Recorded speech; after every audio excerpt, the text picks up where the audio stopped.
Nama lengkap saya Serliantika Desraeda, saya dari kelas 2020G. Pada kesempatan ini saya akan menjawab soal UTS mata kuliah strategi pembelajaran. Soal yang pertama, bagian A. Apakah hal utama dalam sebuah pembelajaran? B. Jelaskan konsep dan hakikat pembelajaran. Jawabannya, yang pertama, hal utama dalam sebuah pembelajaran yaitu tujuan pembelajaran. Dengan adanya tujuan pembelajaran, suatu proses belajar mengajar akan mencapai hasil.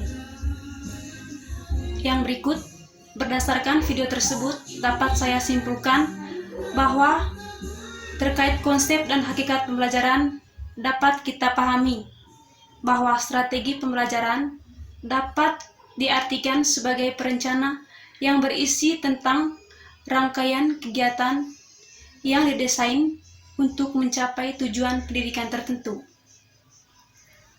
Pembelajaran dalam pemahaman ini adalah suatu upaya untuk membelajarkan pelajar sesuai tujuan yang ingin dicapai. Dari hasil belajar akan terjadi suatu bukti terjadinya suatu perubahan, pengetahuan, dan sikap yang merupakan kegiatan pembelajaran. Soal nomor 2, bagian A. Jelaskan pemahaman kamu tentang hakikat belajar mengajar. B. Jelaskan klasifikasi belajar mengajar. Jawabannya, bagian A. Menurut saya, hakikat belajar mengajar merupakan suatu proses adanya interaksi antara anak didik dan guru mengenai transfer pengetahuan, nilai-nilai, dan sikap dalam kegiatan pendidikan di kelas. Akhirnya, bila hakikat belajar adalah perubahan, maka mengajar adalah proses pengaturan yang dilakukan oleh guru. Bagian B.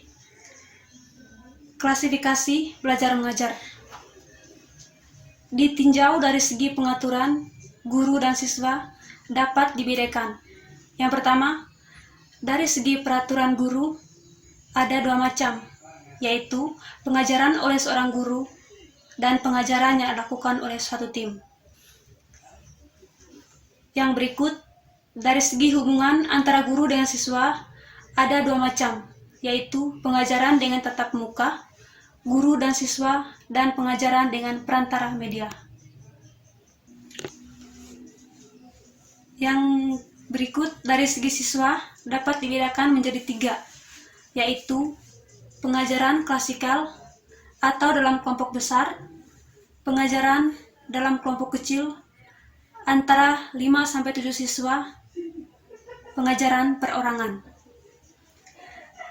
Ditinjau dari segi struktur peristiwa belajar mengajar dibedakan menjadi bagian A.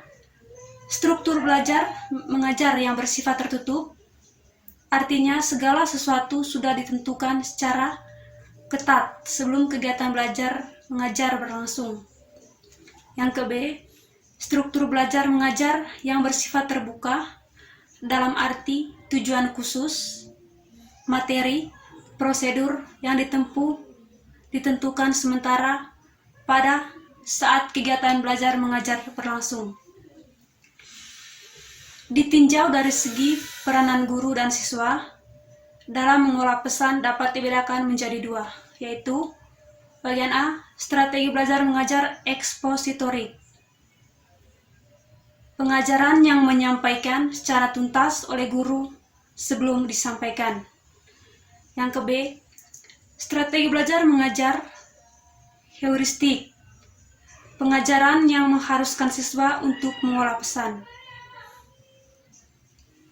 Yang berikut ditinjau dari proses pengolahan pesan terdiri dari 2, yaitu bagian A. Strategi belajar mengajar bersifat deduktif, artinya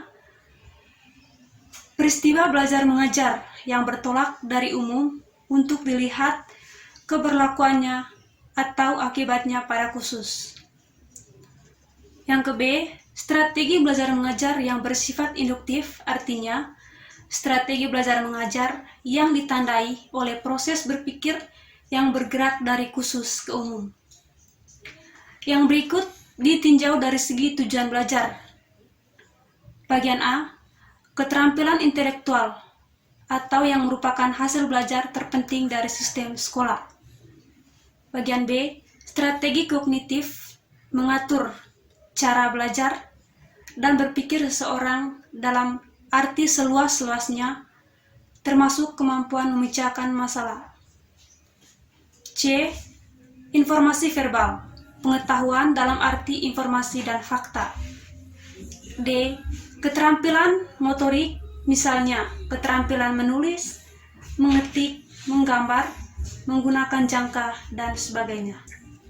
Nomor 3, sebut dan jelaskan kembali macam-macam strategi pembelajaran.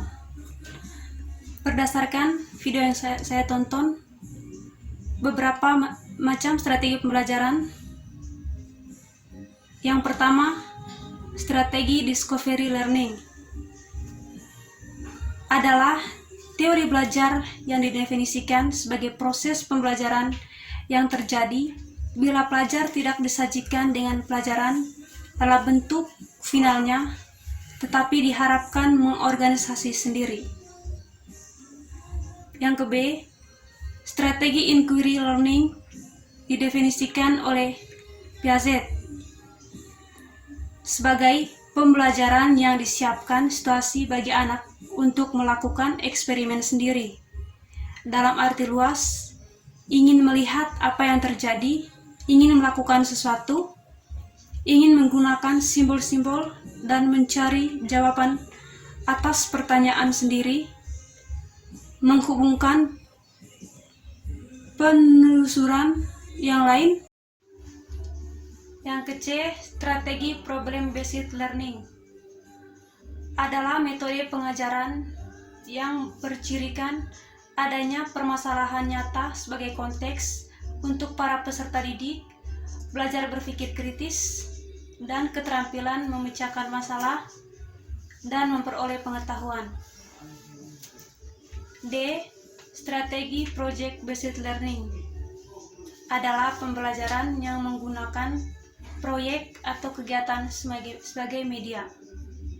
Yang ke-E, strategi scientific learning adalah proses pembelajaran yang dirancang sedemikian rupa agar peserta didik secara aktif mengkonstruksikan konsep, hukum, atau prinsip melalui tahapan-tahapan mengamati untuk mengidentifikasi atau menemukan masalah, merumuskan masalah, mengajukan atau mengumpulkan data dengan berbagai teknik, menganalisis data, menarik kesimpulan dengan mengkomunikasikan konsep hukum atau prinsip yang ditemukan. Nomor 4, jelaskan perbedaan ketiga pendekatan yang dijelaskan dalam video. Jawabannya, pendekatan yang pertama yaitu Inquiry Discovery Approach.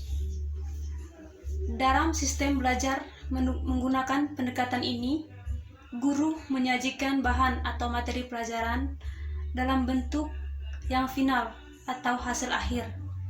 Tetapi para siswa atau peserta didik diberi kesempatan untuk mencari dan merumuskan sendiri dengan menggunakan teknik pendekatan pemecahan masalah. Yang ke-B, Expository Approach. Konsep pendekatan ekspositori menekankan pada penyampaian informasi yang disampaikan sumber belajar kepada warga belajar. Yang ke-C, Mastery Learning Approach. Pendekatan belajar mengajar dan menitik beratkan pada penguasaan materi atau bahan pelajaran secara tuntas atau belajar tuntas pada diri siswa. Nomor 5, sebut dan jelaskan kembali 11 jenis metode pembelajaran. Yang pertama, metode ceramah. Metode ceramah adalah salah satu metode pembelajaran yang bersifat konvensional, yang dimana guru menyampaikan materi kepada siswa secara lisan. Yang kedua, metode diskusi.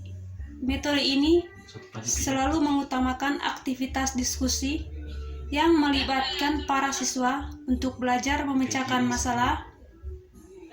Penerapan metode diskusi biasanya dilakukan membuat kelompok diskusi yang bertugas membahas sebuah masalah. Yang ketiga, metode demonstrasi. Metode demonstrasi merupakan metode pembelajaran yang dilakukan dengan cara praktikum agar siswa bisa lihat dan mempraktikkan secara langsung materi yang sedang dipelajari. Metode demonstrasi memang lebih menarikan serta membuat siswa lebih fokus pada materi pembelajaran. Yang keempat, metode ceramah. Metode ini mirip dengan metode ceramah pada umumnya, tetapi untuk metode ceramah plus biasanya disertai metode lainnya saat menyampaikan materi seperti diskusi, tanya jawab, demonstrasi, dan latihan atau feedback antara pelajar dan murid. Yang kelima, metode resistasi.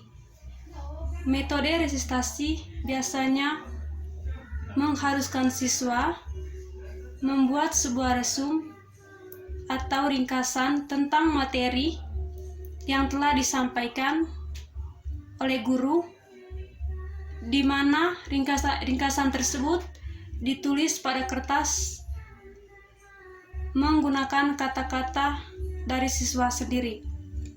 Yang keenam, metode eksperimen dilakukan melalui kegiatan percobaan atau praktikum di laboratorium agar siswa bisa melihat secara langsung materi pelajaran yang sedang disampaikan.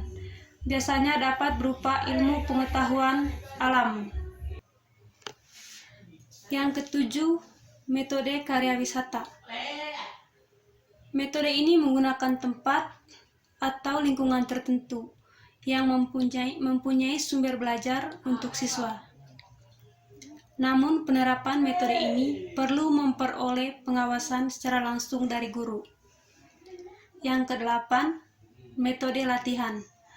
Metode ini merupakan metode pembelajaran yang dilakukan dengan melatih keterampilan kepada siswa memanfaatkan atau membuat sesuatu. Yang kesembilan, metode perancangan. Pada metode ini akan dirancangkan agar mampu membuat sebuah proyek yang nantinya akan diteliti, dapat berupa perancangan skema, data, grafik, dan lain-lain. Yang ke-10, metode debat. Metode ini mengajak siswa untuk saling beradu argumen secara perorangan atau kelompok, tetapi debat tersebut dilakukan secara formal dan memiliki aturan tertentu untuk membahas dan mencari penyelesaian masalah. Dan yang ke-11, metode mind mapping. Metode pembelajaran ini menerapkan cara berpikir secara runtut pada sebuah permasalahan, bagaimana terjadinya, serta penyelesaiannya.